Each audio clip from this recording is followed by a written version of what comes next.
Doctor साहब, बात करें कि कभी देखा जाता है कि नवजात बच्चियों में जन्म के साथ है जो पंजरा मारने की शिकायत होती है और कहा भी जाता है कि 5 साल तक ये उस बच्चे को परेशान कर सकती है। तो ये समस्या पहले है क्या?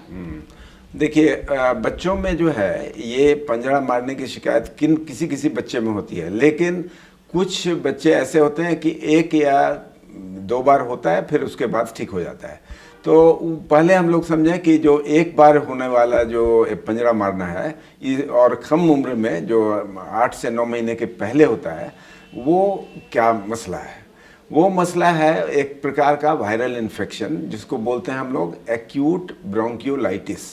तो ये एक वायरल इन्फेक्शन है जो खास करके जो रेस्पिरेटरी सिंसिटियल वायरस होता है उसकी वजह से होता है। तो इसमें बच्चा जो है, इसके लिए कोई बहुत एंटीबायोटिक देने की आवश्यकता नहीं होती है, लेकिन याद रखना होता है कि इसको पंजरा मारने को समझते कैसे हैं।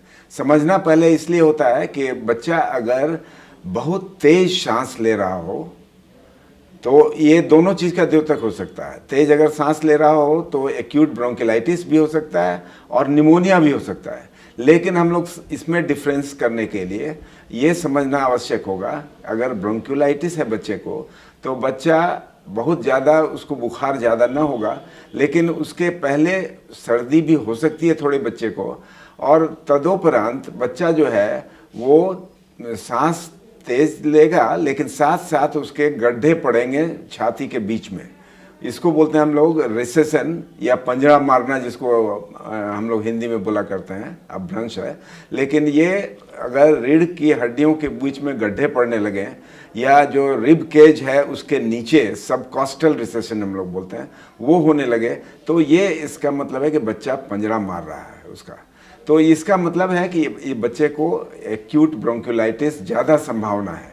लेकिन याद रखिए कि अगर बच्चा फीवर ज़्यादा हो या बहुत तेज सांस चल रही हो, एक सांस की गति जो है नॉर्मल बच्चे की, जो नवजात शिशु है उसकी 60 से ज़्यादा अगर हो रही हो, तो उसको हम लोग ऑलवेज समझते हैं कि या तो निमोनिया हो सकता है या एक्यूट ब्रोंकियोलाइटिस हो सकता है। लेकिन एक्यूट ब्रोंकियोलाइटिस में ज़्यादा अगर हम लोग देखते हैं तो सांस की नली में सिकुड़न का ज़्यादा समावेश होता है, और इसीलिए हम लोग जो डॉक्टर अगर आला से देखेंगे तो उसमें एक ऐसे सांस की नली के सिकुड़न का एक प्रमाण मिलता है, जिसको हम लोग रोंकाई बोलते हैं या वीज बोलते हैं। तो वो दम फूलने की शिकायत जो है वो ब्रोंकियोलाइटिस के साथ ज़्यादा होती है, और अन्यथा निमोनिया भी हो सकता है।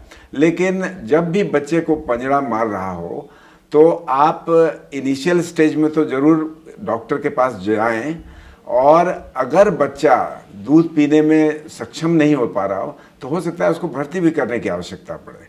लेकिन आम तौर से 90% केस में भर्ती करने की आवश्यकता नहीं होती है, जब तक कि बच्चा ठीक से दूध न पी पाए। लेकिन अगर बच्चा दूध पी पा रहा है तो उसको भर्ती करने की आवश्यकता नहीं है, लेकिन उसको ख़ास माहौल में रखना है जहाँ कोई तापक्रम सही हो।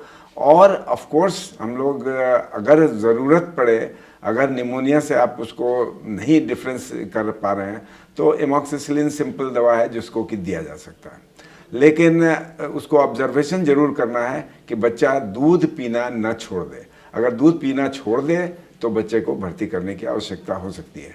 तो पंजरा मारने के लिए ये एक इम्पॉर्टेंट चीज़ है जिसको कि नोटिस करना है हर माँ को। तो सर, जैसा कि आपने बताया कि पंजरा मारे और बच्चा दूध ना पिए तो एडमिट करने की ज़रूरत पड़ जाती है। अगर बात करें कि अगर पंजरा मार रहा है तो ये सीवियर कंडीशन कब हो सकता है?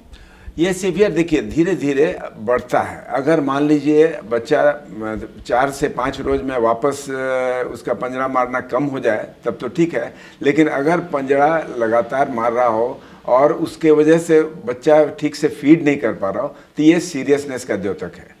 तब आपको बच्चा सुस्त भी हो रहा हो साथ साथ, तब इसका मतलब है कि बच्चे को भर्ती करने की आवश्यकता है।